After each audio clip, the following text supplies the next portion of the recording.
Hey guys, welcome back. ஒரு இன்ட்ரெஸ்டிங்கான topic பற்றி தான் இன்றைக்கி பார்க்க போகிறோம். என்னென்னா ரீசெண்டாக ஒரு சப்ஸ்கிரைபர் வந்து கால் பண்ணி மேட்சிசிமோடைய ரியர் பிரேக் இருக்கு இல்லையா, ரியர் ட்ரம் பிரேக்கோடைய கவர் பிளேட் பற்றி என்கொயரி பண்ணியிருந்தார்.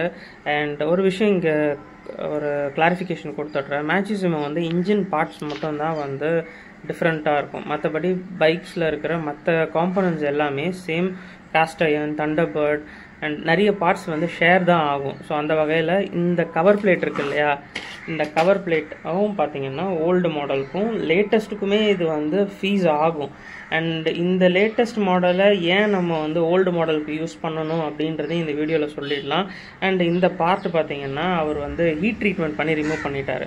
ஒன்ஸ் ஒரு பார்ட் வந்து ஹீட் ட்ரீட்மெண்ட் பண்ணி ரிமூவ் பண்ணிட்டாலே அதோடைய ஒரு நேச்சுரல் அது என்ன சொல்லுவாங்க ப்ராப்பர்ட்டிலேருந்து அது வந்துடுது. அதுவும் பர்டிகுலராக ஸ்டீலு, அயர்னு, இரும்பு அந்த மாதிரியான பார்ட்ஸ் எல்லாமே ஹீட் ட்ரீட்மெண்ட் பண்ணோம் அப்படின்னாலே அது என்ன சொல்லுவாங்க, இந்த மேலியபிலிட்டி, டக்டைலபிலிட்டி, ரிஜிடிட்டி, இந்த மாதிரி மெட்டாலஜியில் சொல்லுவாங்க. அந்த எனக்கு டேர்ம்ஸ் எல்லாம் சரியாக எனக்கு இப்போதைக்கு கரெக்டாக தெரியல.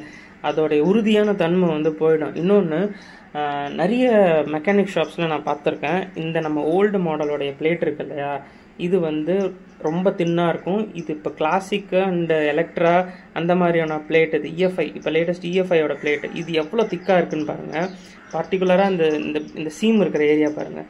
இந்த சீம் இருக்கிற ஏரியாவில் தான் இப்படி கிராஸாக போயிட்டு உட்காரும் அந்த பிளேட்டு. இது வந்து பாடியாக இருக்கிற ஆளுங்கெல்லாம் வந்து என்ஃபீல்டு தான் ப்ரிஃபர் பண்ணுவாங்க. ஏன்னா அதுதான் அவங்களுடைய வெயிட்டை தாங்கும்.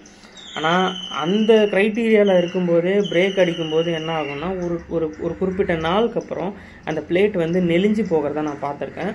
அண்ட் அவங்களுக்குமே வந்து மெக்கானிக்ஸ் என்ன சஜஸ்ட் பண்ணுவாங்கன்னா, லேட்டஸ்ட் இஎஃப்ஐயோட பிளேட்டை தான் வந்து காஸ்ட் அயனுக்கும் போடுவாங்க. Old cast iron 4 speed, 5 speed, rear drum பிரேக்குக்கு எல்லாமே ஒரே செட்டு தாங்க வரும். ஸோ இதை எப்படி ஃபிக்ஸ் பண்ணலாம் அப்படின்றத நான் காட்டிடுறேன் வாங்க.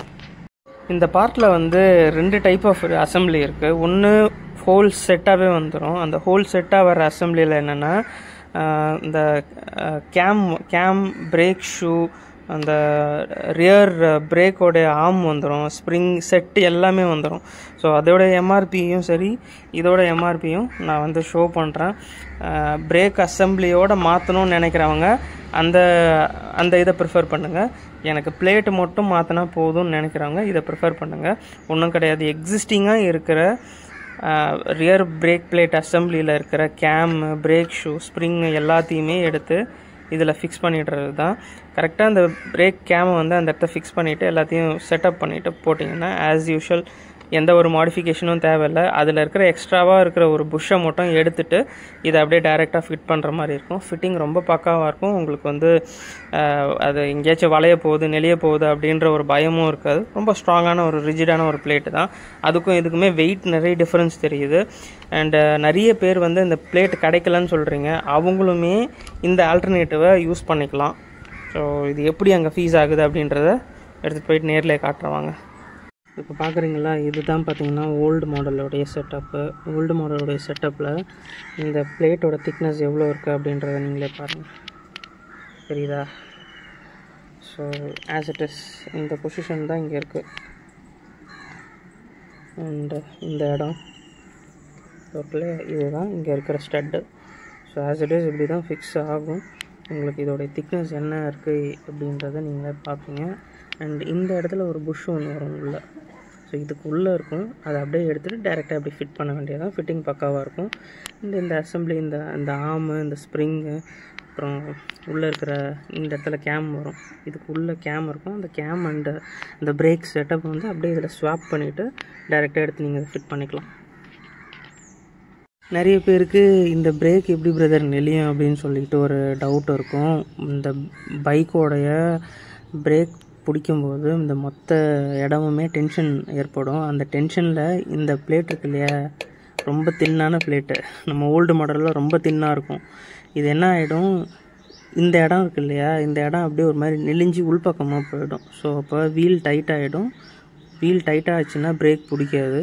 ஒரு மாதிரி வீல் வந்து ரொம்ப க்ரிப்பாக இருக்கும்.